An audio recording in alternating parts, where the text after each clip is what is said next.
엄마, 국세청에서 세금 고지서가 왔어요. 2천만 원이나 된대요. 어떻게 해요? 갑작스러운 딸의 전화에 김영애 여사님의 손이 떨렸습니다. 그 돈은 평생을 아껴 모아둔 소중한 전 재산이었습니다. 다가오는 결혼을 앞두고 딸의 전셋집을 마련해주고 싶어 망설임 없이 송금했던 것이지요. 그런데 고작 몇 달 뒤 날아온 것은 감사의 말이 아닌 국세청의 세무조사 통지서였습니다. 내가 내 딸을 도우려고 준 돈인데 왜 세금을 내야 하죠? 김 여사님의 억울한 말씀이 어쩌면 지금 이 영상을 보고 계신 분들의 마음과도 같을지 모릅니다. 자녀의 결혼자금, 유학비, 전세자금, 병원비. 어느 하나 부모의 손이 가지 않는 일이 없습니다. 부모라면 누구나 자식 걱정을 품고 살고 가능한 한 도움을 주고 싶어 합니다. 하지만 바로 그 마음, 바로 그 송금이 때로는 증여로 간주되어 예상치 못한 증여세 폭탄이 되어 돌아올 수 있습니다. 안녕하세요. 저는 30년 넘게 가족 간의 금융 문제와 세무를 전문적으로 다루어온 세무사 이동현입니다. 오늘 이 자리에서는 실제 상담 사례를 통해 왜 많은 어르신들이 자신도 모르게 세금 문제에 휘말리는지, 그리고 어떻게 하면 합법적으로 자녀를 도우면서도 세금을 피할 수 있는지 알려드리려고 합니다. 요즘은 단순한 송금도 모두 기록되고 분석됩니다. 자동화된 시스템이 이상한 거래 패턴을 감지하고 가족 간의 돈 흐름까지도 국세청의 감시 대상이 되고 있는 시대입니다. 과거에는 큰돈만 문제가 되었지만 지금은 부모가 매달 자녀에게 보내는 생활비조차도 예외가 아닙니다. 이러한 현실을 모른 채 선의로 돈을 보내셨다가 뒤늦게 고지서를 받고 당황하는 어르신들을 저는 너무 많이 보아왔습니다. 억울하다고 해도 이미 기한이 지나버린 세금은 되돌릴 수 없고 어떤 분들은 심지어 대출을 받아서 세금을 납부해야 했던 사례도 있습니다. 그렇다면 도대체 왜 이렇게 가족 간의 돈 거래에까지 정부는 민감하게 반응하는 걸까요? 그리고 우리는 어떤 방식으로 자녀를 도우면 세금 없이 안전하게 사랑을 전달할 수 있을까요? 이제부터 그 답을 함께 알아보겠습니다. 첫 번째로 제가 가장 많이 접했던 사례입니다. 바로 많은 어르신들이 의도치 않게 증여세의 대상이 된다는 사실입니다. 많은 어르신들이 자녀나 손주를 돕고자 하는 따뜻한 마음으로 돈을 보내십니다. 결혼자금, 유학비, 전세보증금, 병원비 등 가족의 삶을 응원하고자 하는 그 마음은 너무도 자연스럽고 아름다운 것입니다. 그런데 안타깝게도 바로 그 선의가 예상치 못한 세금 문제로 되돌아오는 일이 점점 많아지고 있습니다. 최근 상담을 받은 김 여사님의 사례처럼 평생 모은 1억 원을 딸의 결혼을 위해 송금했을 뿐인데 몇 달 뒤 국세청으로부터 세무조사 통지서를 받았습니다. 김 여사님은 그저 가족끼리 돕는 일에 무슨 세금이 있겠어 라는 생각으로 행동하셨습니다. 하지만 국세청은 이 돈을 별표 증여 별표로 판단했고 그에 따라 증여세가 부과된 것입니다. 대전에 사시는 최영수 씨는 손녀의 미국 유학을 위해 3천만 원을 보냈는데 몇 달 후 역시 증여세 고지서를 받았습니다. 손녀 공부시키는데 무슨 세금이냐며 화가 나셨지만 이미 납부 기한이 얼마 남지 않아 결국 대출까지 받아서 세금을 내야 했습니다. 이처럼 많은 어르신들이 내 돈을 내 가족에게 쓴다는 순수한 생각으로 행동하시지만 세법은 그렇게 단순하지 않습니다. 가족 간의 돈 거래도 일정 기준을 넘으면 과세 대상이 됩니다. 특히 국세청은 최근 들어 가족 간 송금 내역을 더욱 꼼꼼하게 들여다보고 있으며 자동화 시스템을 통해 정기적이고 반복적인 거래 또는 금액이 큰 송금을 감지하고 있습니다. 문제는 많은 분들이 이러한 사실을 잘 모르신다는 데에 있습니다. 세금 폭탄을 피할 수 있었던 기회는 이미 지나가 버렸고 뒤늦게 알게 된 분들은 후회와 억울함 속에 세금을 납부하게 됩니다. 그렇다면 과연 어디까지가 괜찮고 어디서부터가 증여로 보는 걸까요? 부모가 자녀에게 줄 수 있는 비과세 한도는 얼마일까요? 어떤 방식으로 돈을 보내야 문제가 생기지 않을까요? 이제부터 그 중요한 기준과 원칙들을 하나하나 알려드리겠습니다. 미리 알고 대비하면 얼마든지 자녀를 돕는 사랑의 마음을 합법적으로 지킬 수 있습니다. 가족 간 송금, 왜 갑자기 이렇게 민감해졌을까? 국세청이 들여다보는 진짜 이유. 많은 분들이 이렇게 말씀하십니다. 예전에는 가족끼리 돈을 주고받아도 문제된 적 없었는데 요즘은 왜 이렇게 세무조사를 하나요? 정말 그렇습니다. 과거에는 대기업이나 고소득자, 다주택자 등 특정 대상에게만 세무조사가 집중되었습니다. 하지만 이제는 그렇지 않습니다. 평범한 가정의 부모와 자녀 간 거래조차도 국세청의 관리 대상이 되었습니다. 왜 이렇게 바뀐 걸까요? 그 배경에는 우리나라의 세수 부족이라는 현실이 있습니다. 최근 제가 세무서 직원들과 이야기하면서 알게 된 충격적인 사실이 있습니다.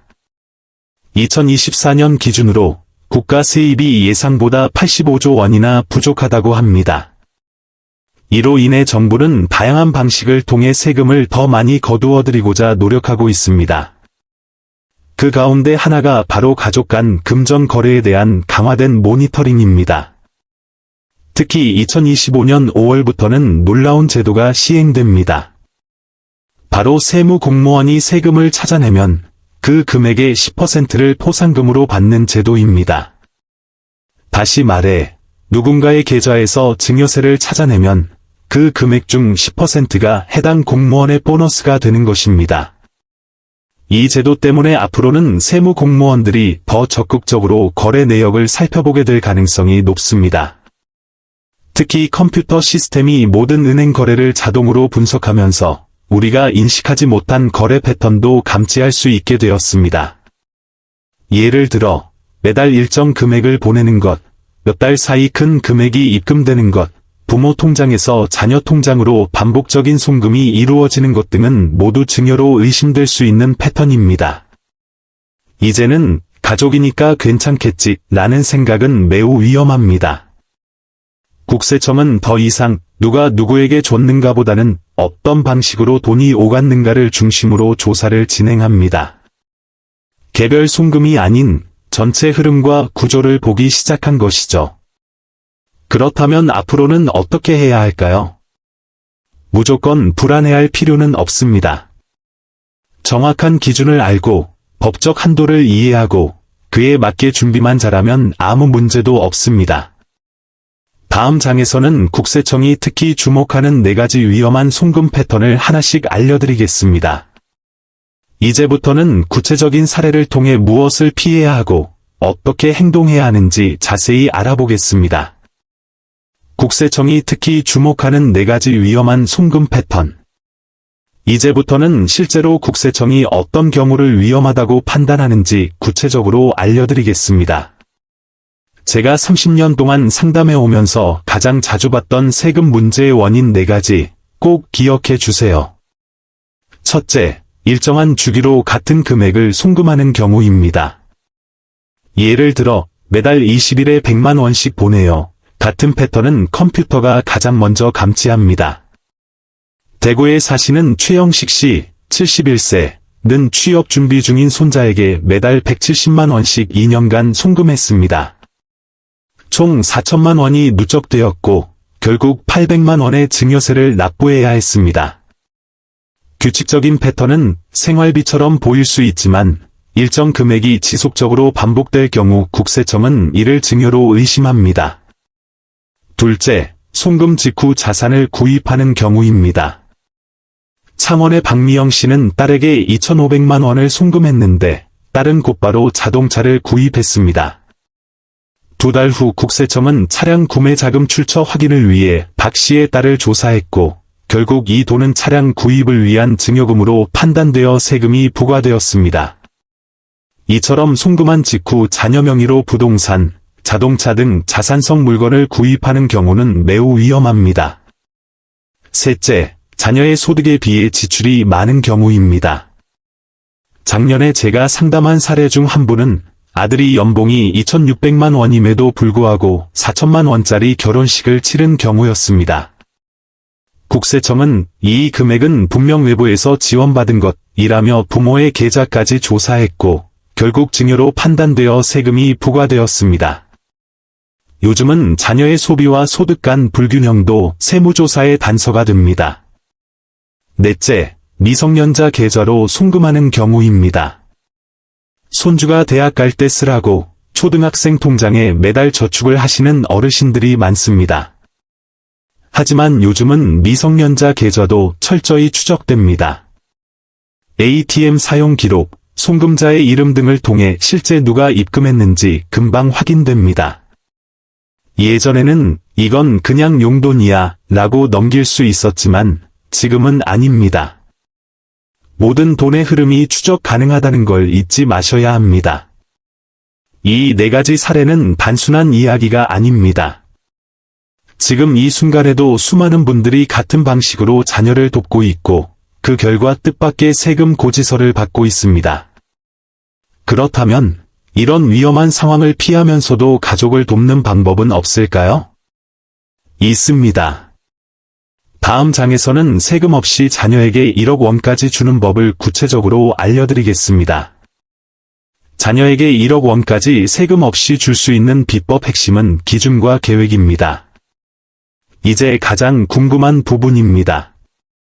그럼 도대체 얼마까지는 세금 없이 자녀에게 줄 수 있나요?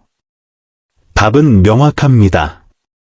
성인 자녀에게는 10년 동안 총 5천만 원까지, 미성년 손주에게는 10년 동안 총 2천만 원까지 증여세 없이 줄 수 있습니다.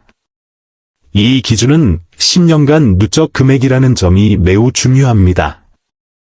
예를 들어 2020년에 자녀에게 3천만 원을 주고 2024년에 다시 3천만 원을 주었다면 총 6천만 원 중 초과분 1천만 원에 대해 세금이 부과되는 것이죠.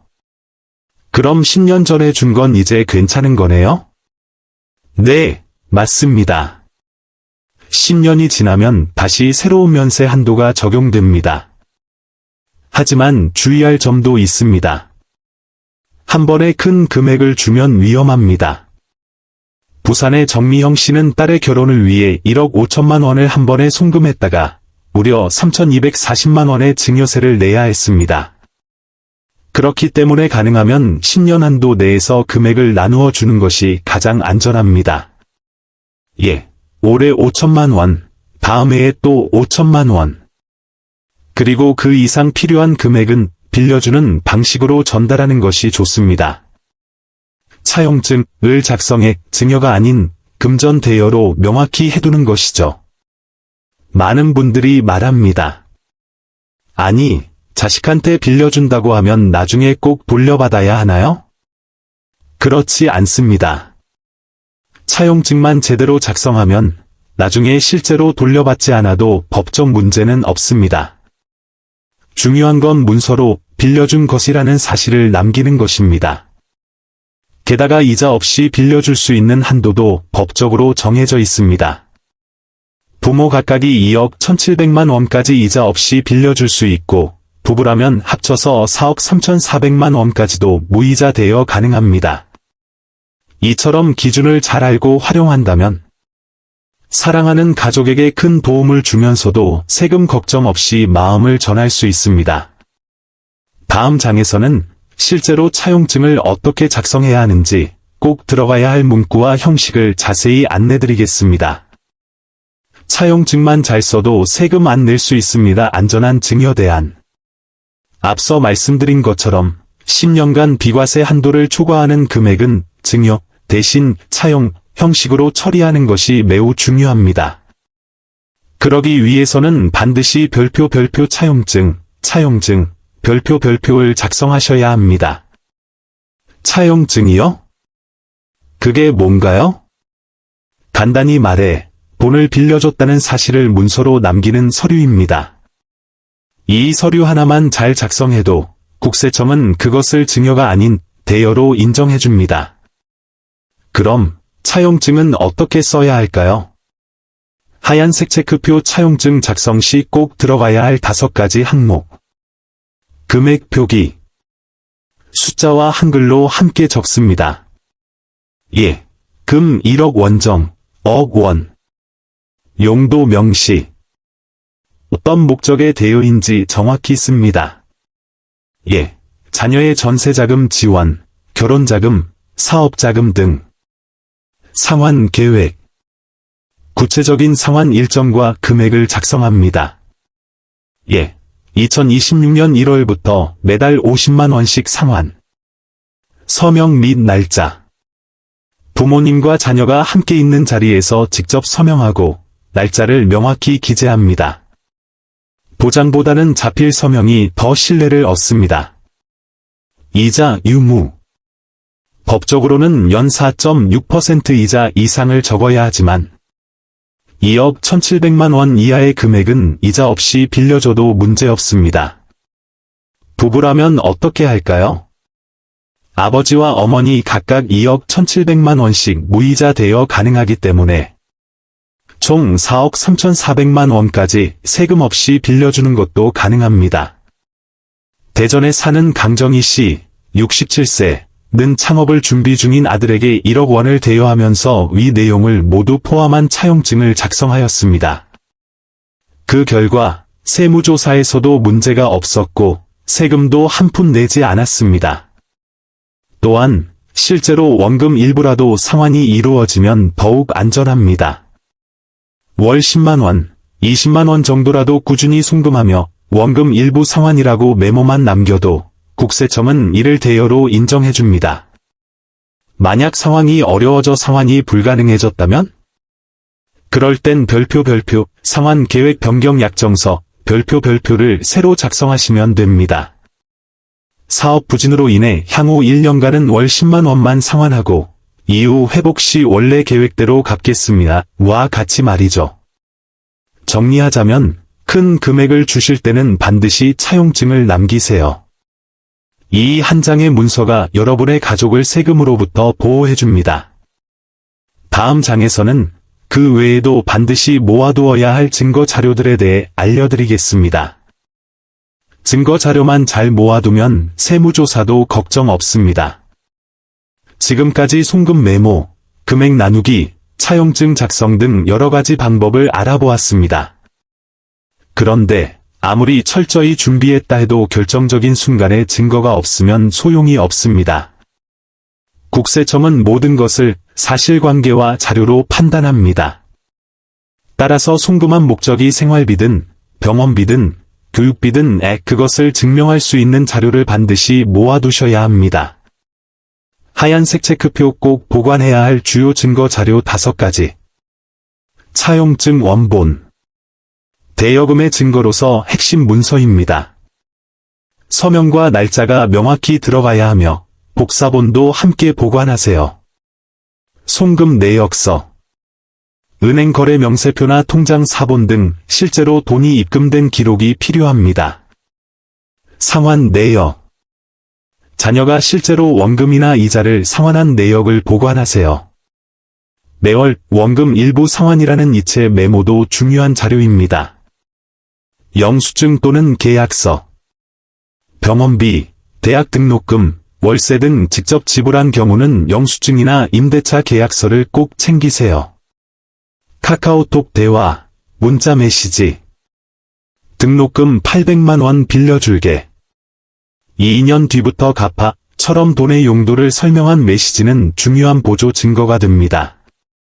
부산의 김영철 씨, 72세는 차용증을 분실했지만 카카오톡 대화 내용을 통해 증여세를 한 푼도 내지 않고 세무조사를 통과했습니다. 많은 분들이 말씀하십니다. 카톡 대화도 증거가 되나요? 네, 됩니다. 요즘은 전자기록도 법적 증거로 인정됩니다. 특히 문서가 없거나 분실했을 경우 메신저 대화나 이메일은 유일한 방어 수단이 될 수 있습니다. 중요한 점은 이 모든 자료들을 최소 5년 이상 보관하셔야 한다는 겁니다. 세무조사는 거래 이후 몇 년이 지난 시점에 갑자기 찾아올 수 있기 때문입니다. 서울의 박춘배 씨, 78세는 아들에게 1억 원을 빌려준 뒤 차용증은 물론 카카오톡 대화, 송금 내역, 상환 기록까지 모두 정리해 USB에 보관해 두었습니다. 그 덕분에 세무조사가 나왔을 때도 단 30분 만에 모든 설명을 끝내고 무사히 통과할 수 있었습니다. 정리하겠습니다. 가족을 돕는 일은 따뜻한 마음으로 시작되지만 철저한 준비와 자료 보관이 있어야 지켜낼 수 있습니다. 다음 장에서는 현금 대신 계좌 이체를 권장하는 이유와 절대 피해야 할 현금 인출 방식에 대해 안내드리겠습니다. 현금으로 주면 오히려 더 위험합니다. 계좌 이체가 가장 안전한 이유. 많은 어르신들이 이렇게 말씀하십니다. 그냥 현금으로 주면 안 걸리지 않나요? 계좌로 보내면 남잖아요. 차라리 손에 쥐어주는 게 낫지 않나요? 한때는 그렇게 생각할 수도 있었습니다. 하지만 요즘은 현금 거래야말로 더 위험한 방식입니다. 요즘 국세청은 현금 거래에 더 민감하게 반응합니다. 특히 하루에 1,000만 원 이상을 현금으로 인출할 경우 자동으로 금융기관에서 국세청에 보고됩니다. 그럼 하루에 999만 원씩 나눠서 뽑으면 되겠네요. 라고 생각하실 수 있지만 그 또한 별표 쪼개기 인출 별표로 간주되어 의심을 받습니다. 실제로 수원에 사는 장모 씨 70세는 딸의 전세자금을 도와주기 위해 7일 동안 매일 900만 원씩 현금을 인출했습니다. 결국 국세청은 이 인출 내역을 문제 삼아 증여세 부과 및 세무조사에 들어갔고 장 씨는 고스란히 세금을 내야 했습니다. 그렇다면 어떻게 해야 할까요? 정답은 단순합니다. 무조건 계좌 이체를 이용하시고 그 내역을 남기시는 것. 그리고 가능하다면 자녀에게 돈을 보내는 것보다 직접 기관에 지불하는 방식이 훨씬 안전합니다. 예를 들어 등록금이라면 대학교에 직접 납부, 병원비라면 병원 계좌로 직접 입금, 전세자금이라면 집주인에게 직접 이체. 이렇게 하면 자녀에게 돈이 직접 가지 않기 때문에 증여로 보기 어렵습니다. 인천의 이수진 씨 59세는 딸의 대학 등록금 1,200만 원을 대신 내주었습니다. 학교 계좌로 직접 납부하고 등록금 납부 영수증을 잘 보관해 두었습니다. 며칠 뒤 국세청에서 확인 연락이 왔지만 그 영수증을 제출하자 추가 조사 없이 종료되었습니다. 많은 분들이 착각하십니다. 계좌로 보내면 기록이 남아서 더 위험하다.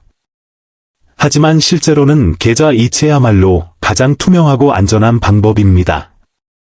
기록이 남기 때문에 오히려 필요할 때 내 돈이 어떻게 사용됐는지를 증명할 수 있습니다. 정리하겠습니다. 현금 지급은 피하세요. 반드시 계좌 이체를 이용하세요. 가능하다면 직접 병원, 학교, 집주인 등 제3자에게 송금하세요. 그리고 모든 영수증을 5년 이상 보관하세요.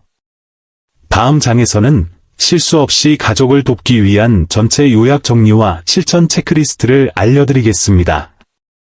실수 없이 가족을 돕는 법 반드시 기억해야 할 5가지 원칙. 지금까지 긴 이야기를 함께 해주셔서 감사합니다. 이제는 그동안 말씀드린 핵심을 다시 정리해 드릴 시간입니다. 바로 세금 없이 자녀와 손주를 돕기 위한 5가지 황금 원칙입니다. 이 5가지만 기억하셔도 앞으로 세무조사 걱정 없이 안전하고 당당하게 사랑을 전달하실 수 있습니다. 하얀색 체크표 첫째, 송금 메모는 구체적으로 작성하세요. 이체 시 메모란에 용돈처럼 모호한 표현을 쓰지 마세요. 대신 사월 생활비, 대학 등록금, 병원비 지원, 월세 보조 등 목적이 분명한 문장을 적으셔야 합니다. 작은 습관 하나가 큰 오해를 막을 수 있습니다. 하얀색 체크표 둘째, 큰 금액은 나누어 보내세요. 10년 동안 성인 자녀에게는 5천만 원까지 증여세 면제, 미성년 손주에게는 2천만 원까지 면세입니다. 한 번에 큰 금액을 주면 세금 대상이 되니 반드시 시기를 나눠 송금하세요. 하얀색 체크표 셋째, 차용증을 꼭 작성하고 원금 일부라도 상환받으세요. 5천만 원을 초과하는 경우는 빌려주는 형식으로 전달하고 정확한 차용증을 남기세요. 그리고 매월 10만 원, 20만 원씩이라도 송금받으며 원금 일부 상환 메모를 남기면 신뢰도가 높아집니다. 하얀색 체크표 넷째, 모든 증거 자료는 5년 이상 보관하세요. 차용증, 송금 내역, 상환 기록, 영수증, 카카오톡 대화까지. 모든 흔적이 증거가 됩니다.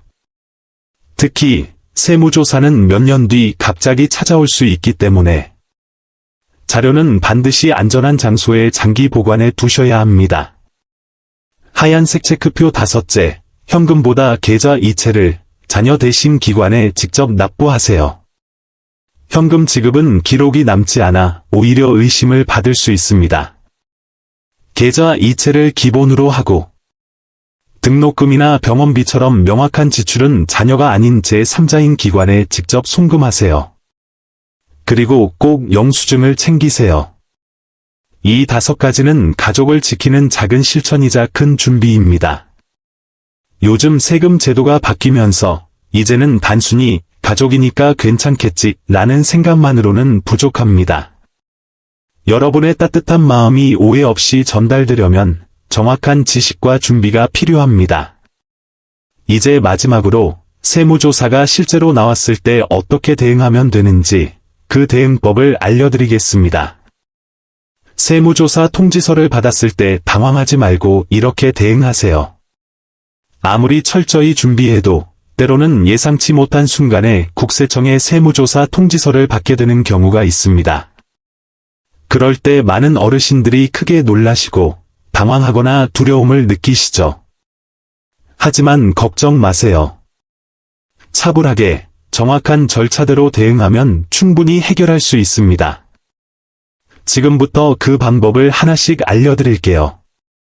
하얀색 체크표 첫째, 전문가에게 즉시 연락하세요. 세무조사 통지를 받았다면 세무사나 회계사 등 전문가와 먼저 상담하세요. 비용이 들더라도 경험 많은 전문가의 도움을 받는 것이 가장 안전합니다. 혼자 판단하고 대처하다가 불리한 결과를 초래할 수 있기 때문입니다. 하얀색 체크표 둘째, 모든 증거 자료를 정리하세요. 이미 말씀드린 것처럼 국세청은 사실과 기록을 기반으로 판단합니다. 따라서 다음과 같은 자료들을 정리해 전문가에게 전달하세요. 차용증 원본, 송금 내역서, 상환 기록, 영수증, 카카오톡 대화 캡처 등. 자료가 명확하고 완전할수록 세무조사는 빠르게 종료될 수 있습니다. 하얀색 체크표 셋째, 솔직하게 대응하세요. 만약 진짜 생활비나 교육비로 보낸 돈이라면 당당하게 설명하고 자료를 제시하세요. 반대로 일부 증거가 부족한 부분은 솔직하게 인정하는 편이 오히려 나을 수 있습니다. 무리하게 부인하거나 감추면 의심이 더 커질 수 있습니다. 대부분의 어르신들은 자녀를 도와주려는 선한 의도에서 돈을 보내신 것입니다. 그 사실은 세무서도 알고 있습니다. 문제는 그 도움의 방식이 법적 기준에 부합했는지 아닌지입니다. 경기도 안산에 사는 박종철 씨, 75세는 손자에게 10년간 매달 200만 원씩 총 2억 4천만 원을 보냈습니다. 세무조사 통지를 받았을 때 박 씨는 병원비 영수증, 대학 등록금 납입증, 월세 계약서 등 모든 자료를 정리해 두었고 그 결과 총액 중 1억 7천만 원은 생활비와 교육비로 인정받았습니다. 나머지 7천만 원만 증여로 간주되어 1,400만 원의 세금만 납부하게 되었습니다. 만약 증거가 없었다면 최대 5천만 원 이상의 세금을 낼 수도 있었던 상황이었습니다. 세무조사 통보는 겁내야 할 것이 아닙니다. 준비된 사람은 통과하고 준비되지 않은 사람은 손해를 봅니다.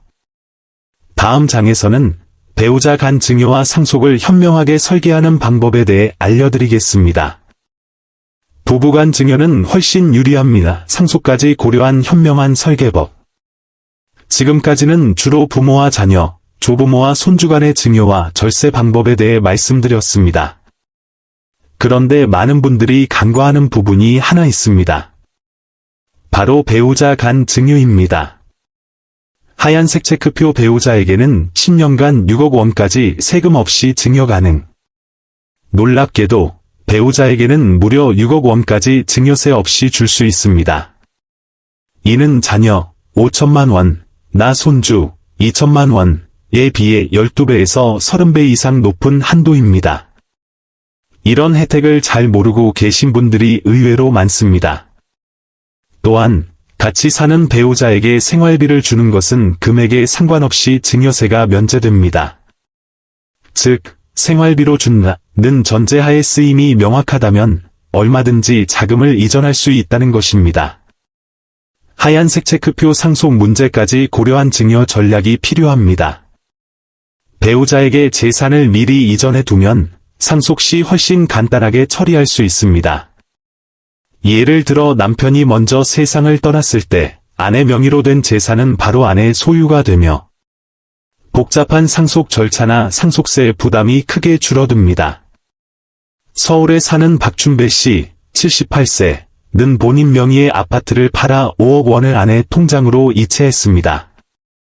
국세청에서 연락이 왔지만 박 씨는 결혼 50년 동안 함께 모은 돈이고 아내가 관리하는 것이 편해서 보냈다고 설명했고 6억 원 이하이기 때문에 증여세 없이 문제없이 인정받았습니다. 하얀색 체크표 가족 간 갈등을 막기 위해 공증유언장도 함께 준비하세요. 일부 분들은 이렇게 질문하십니다. 모든 재산을 아내에게 주면 나중에 자녀들이 불만을 갖지 않을까요? 맞습니다. 그래서 가족 간의 합의와 유언장 작성이 중요합니다. 대구의 김영호 씨, 75세. 는 5억 원을 아내 명의로 바꾸는 동시에 공증유언장을 작성했습니다. 거기에는 아내가 먼저 세상을 떠날 경우 이 재산은 장남과 차남에게 각각 2억 5천만 원씩 상속한다는 내용이 명시되어 있었습니다. 이 덕분에 자녀들도 불만 없이 안심할 수 있었고 모든 가족이 서로를 신뢰하며 상속을 준비할 수 있었습니다. 정리하겠습니다. 배우자에게는 별표 가장 넓은 비과세 한도 6억 원 별표가 적용됩니다. 미리 증여해두면 상속 절차가 간단해지고 세금도 줄어듭니다. 단, 가족 간 별표 합의와 문서와 공증, 계약서 등 별표를 꼭 함께 준비하세요.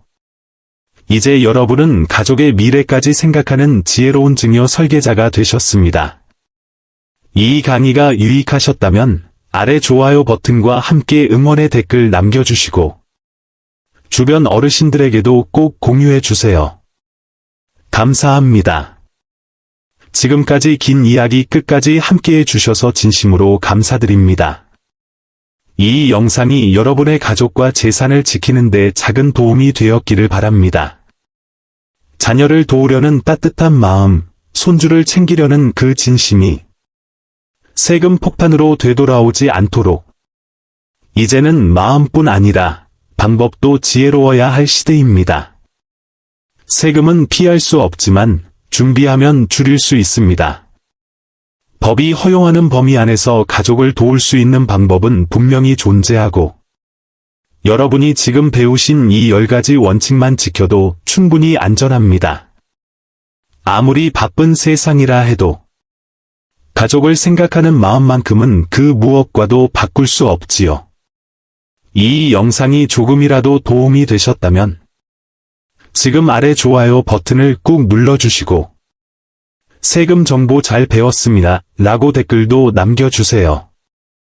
그리고 주변의 부모님, 형제자매, 지인 어르신들께 이 영상을 꼭 공유해주세요. 누군가에게는 이 한 편의 영상이 수천만 원의 세금을 막아주는 귀한 지혜가 될 수 있습니다. 저는 앞으로도 여러분의 소중한 재산과 마음을 지키는 데 도움이 되는 신뢰할 수 있는 정보를 계속 전해드리겠습니다. 건강하고 평안한 노후 보내시길 진심으로 기도드립니다. 감사합니다.